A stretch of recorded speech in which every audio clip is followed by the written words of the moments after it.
Dear Claudio, it's a great honor to have you here in Vienna, in France. Of course, we have many questions that not only me, all the Hazara people want to know. But at the first, I want to ask about yourself. Tell us about yourself, introduce yourself, and then we will continue our interview. Thank you very much. It's a great honor for me to be here.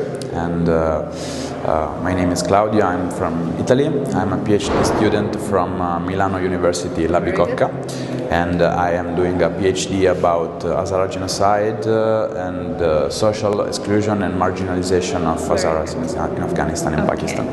Very good. And the first question is that what caused the research on the Hazara people? Especially myself, I'm very curious to know about that. You know, I always had an interest about human rights and humanity rights, and I always found disrespectful how international media chose to be silent about Hazara genocide, about what is happening in Afghanistan with Hazaras. So I felt the necessity to spread awareness, to try to study, to discover, to know always more, always something more about Hazaras, about what happens and what we can do as an international community for Hazaras. You speak about the Voices from Hazaristan.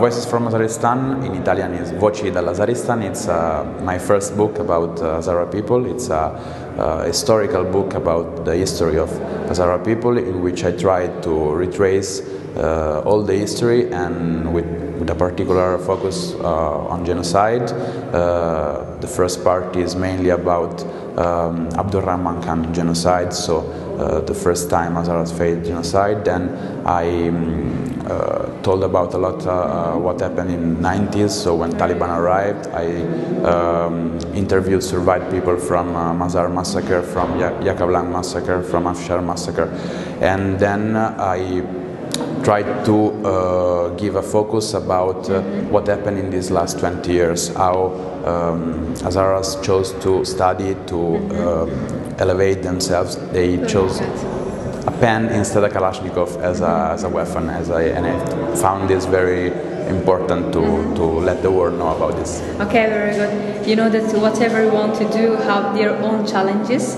So what were the challenges for writing your book? I would say that the most difficult things at the beginning was to find primary sources, because as you sure know, in the Western world there are no great sources about Hazaras, and all the books written about Afghanistan are written with only the Pashtun side of the history.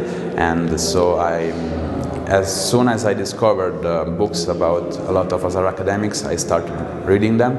And the second difficult thing, maybe, it was to let understand the people that my interest was not because I wanted to speak only about Hazaras, but it was difficult to let people understand that a genocide is different from a war contest, and Hazaras are facing genocide way before, way earlier than the war started. So it was the most difficult thing, but I think even in this, we all together we are doing a great work. Okay, so if I ask a question generally, but especially focus on Hazara people, what is your opinion about the future of Afghanistan, especially Hazara people, who they are in Afghanistan, who they are out of Afghanistan? What do you think? What will happen, and what's going on right now in this situation? As I said yesterday, I think that Hazaras, as a famous songwriter in Italy said, Hazaras are like the wind, and even if you want, you can't stop the wind. You can only make him waste time or stop it for a little bit, but the winds will go. And I think Hazaras are really the wind of change in Afghanistan, and I hope the situation gets better very soon. There is a need of the international community to do way more than they're doing to support Hazara people in Afghanistan, especially Hazara women in their fight for education.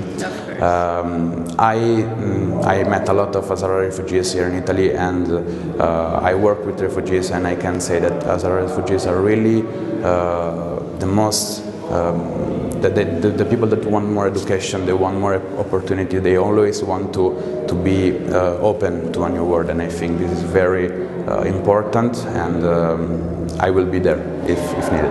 Very good. If I asked maybe how many friends from Hazara people do you have?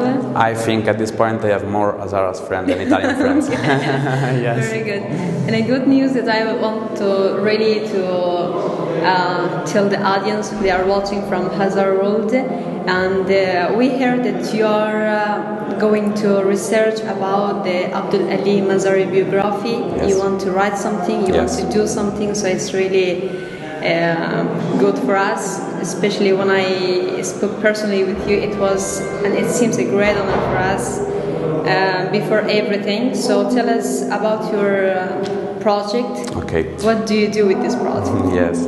I have a lot of projects in my mind. The first book is only the beginning for me. I would like to write a biography of Abdul Ali Mazari because I think it's very important to show the world that Afghanistan had a revolutionary leader that value a lot women, that value people, that value education, and that is important to know that there are possibilities to build a new place, a new world in Afghanistan. It will be a difficult work, I think, but I am keen to do it, and I am very proud if I can do it. Of course, you can. We are sure about that. And tell us about your future plan as well. So we want to know about that. I plan even to. I'm with a friend in Italy. We are trying to build a network to take on evacuations from Afghanistan in a private way. We are trying to help more people possible because I feel that yes, I can write, but there is even more activity to do, and I think that it's very important to give hope to the people that are still in Afghanistan and to try to take out all the people that are suffering, that are risking their lives right now. And I would like even to, in the future, to write a documentary with a friend that tells the story of the trips of a lot of refugees, Hazara refugees. I would like to meet them in their very difficult road that they do, so in Iran, in Turkey, in Greece, and I want to ask them about their condition, and I would like even to give a focus on the Hazara refugees in Indonesia and what is happening to them, because they are in a 10 years limbo, and I think the international community, even in that situation, can do a lot more for them. Okay. As a last question, I want to know that what do you feel being among Hazara people out of Italy, be a member of a conference, so what do you feel? When I'm with Hazara people, I always feel like I am in my family with brothers and sisters, because you're happy for that? Yes, a lot. And when I meet Hazara people, I always feel that are communicating, and I think it's very important to always find kind people like that. For me, it was very important because yes, I did the writings, but without the interviews, without the help of a lot of Hazara friends, the book would not be out. So it's more the work of Hazaras than mine. We are really happy. Thank you for your time. Thank you. Wish you all the best for everything which you want to do for us, for Hazara people, and wish you all the best as well. Thank you. Thank you. It was an honor.